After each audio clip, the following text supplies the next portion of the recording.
Hi, my name is Errol, And I'm Trina. and this is The Black Marriage. What are your thoughts? Yes. Welcome back. Welcome It's back. on. I'm trying to tell you, it is on. Go on. Today, what are we going to talk about today? Today we're going to be talking about how to get your partner to communicate more openly. We've gotten some great feedback, and that was one of the things that someone wanted to cover. So we're going to talk about it today. Okay. All right. How to get your people to feedback? Good stuff. Okay. Trying to open up the lock. Yes. All right. All right. All right. We'll be right back after these messages.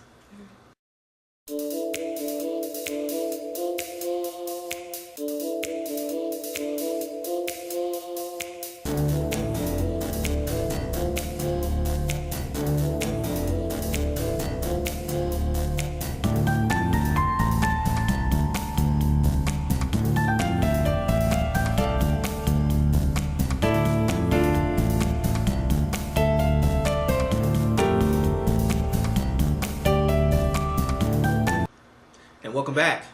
Welcome back. I'd like to give big shout outs to our sponsors. Definitely. Thank you so much. Thank you so much. You keep the lights on. You keep us on the air. I know YouTube is free, but still. You know what I mean? But yeah, okay, so last episode I know we were talking about communication styles and everything, and Culturally and personally. personally, how to get all that to go right. But what do you do if your partner's not communicating? You know what I mean?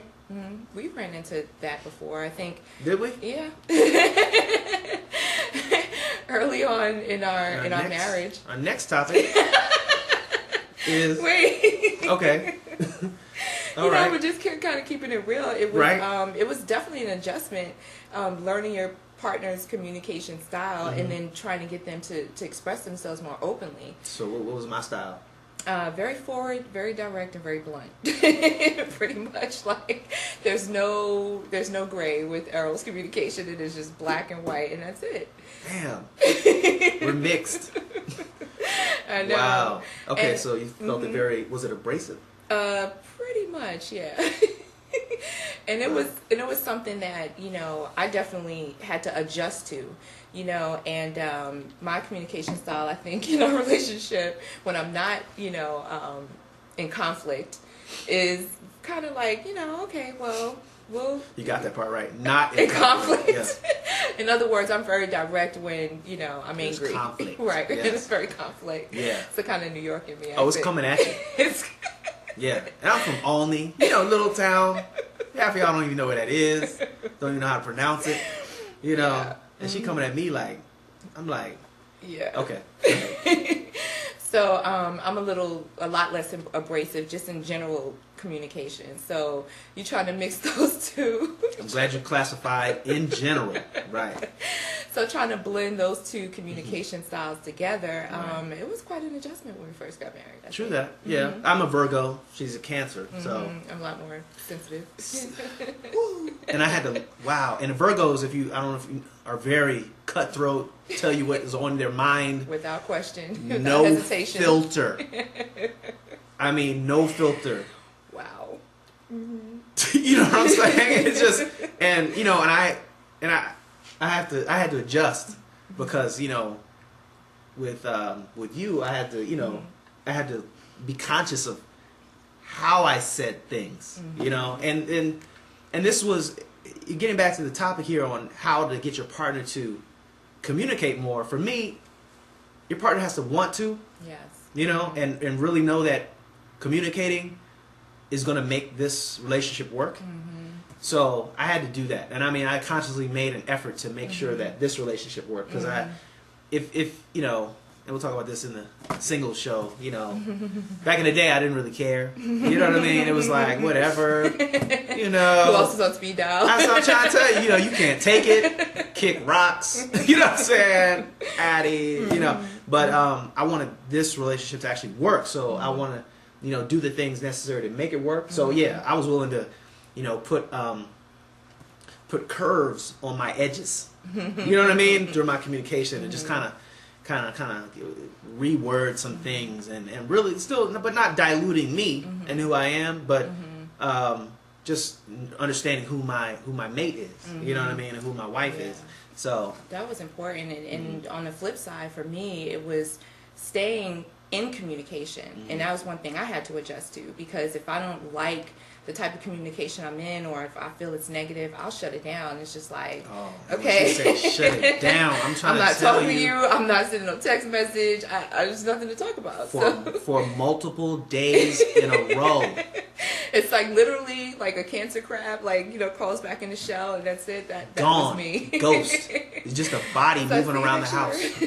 Just a body, just moving. But one of the things that I think that you do a good job is trying to make it very clear and important to me that if you continue to communicate, good or bad, then you're getting somewhere. Okay, yeah. And so that is so important. Yeah. And I think in the Black culture, we can't afford to not have that type of mindset when it comes to communication and conflict. Right. I mean, it's just any communication is better than no communication. Right. True indeed. Right. That, I mean, that's even if it's bad right now, according to your standards, just keep doing something. Right. You know what I mean? If it's just coming in little spurts, man, encourage it, cultivate it like it's a little flower. You know, water it, acknowledge it, and say thank you for sharing that. You know, because I think the more my wife let me know that she did not appreciate my communication. But you know, I had to just switch it up, because I knew I still wanted to communicate with her. I love my wife. But and I wanted to make that work, even if somebody says that they're not right now willing to change their style of communication, or just cultivate what you've got. You know what I mean? And get that thing growing a little bit, even if it's a little bit. Hey, thank you for sharing that, man. I really appreciate that. You know, and acknowledge that person, because if you positively reinforce that brother or that sister in whatever communication they're giving you, they'll just give you more. And then once they can give you more and they feel comfortable with it, then, you know, you can work on shifting it, you know what I mean, and working it around, everything at a gradient, which is at small increments, you know what I mean, but not like no communication all the way up to now this is going to be a perfect communication. It just doesn't really, it doesn't go that fast. So yeah, and it definitely, like you're saying, it builds confidence in the relationship, so that the next time something comes up, that even if it's a little uncomfortable to talk about, or you kind of fear conflict before you even say anything, you have the confidence in knowing that, okay, well, they're at least willing to listen and to give me some type of feedback. Right. And in the survey responses that we took for the book, and just really reaching out to our community to see what we think, 97.1% of the respondents, and this is over 1,000 people responding to the survey, said that communication was the thing that kept their relationship together and is the most important thing to them. Wow. Yeah, Wow. I was so that 0.1%. I got in on the last day, get my survey in. But yeah, that is very important. So, I mean, I hope you guys got a little something from here. I know it's quick. We got to get in, get on, get out. You know what I mean? But I really want this to be something big that's helpful and useful for us as a people, as a culture, as a community. So, like I said, keep posting any feedback, what you got. We like to get the discussion going. We like to cover it here on the air. Future shows coming up, like with the singles show. Oh, man, it's going to be off the chain. We still have, we want to talk about on the next episode, communication with your wife or your husband when you're working together. You know what I mean? What's that like? You know, because man, I mean, you know what I'm saying? And you just you tune in and you'll understand what I'm talking about. Until then, peace out.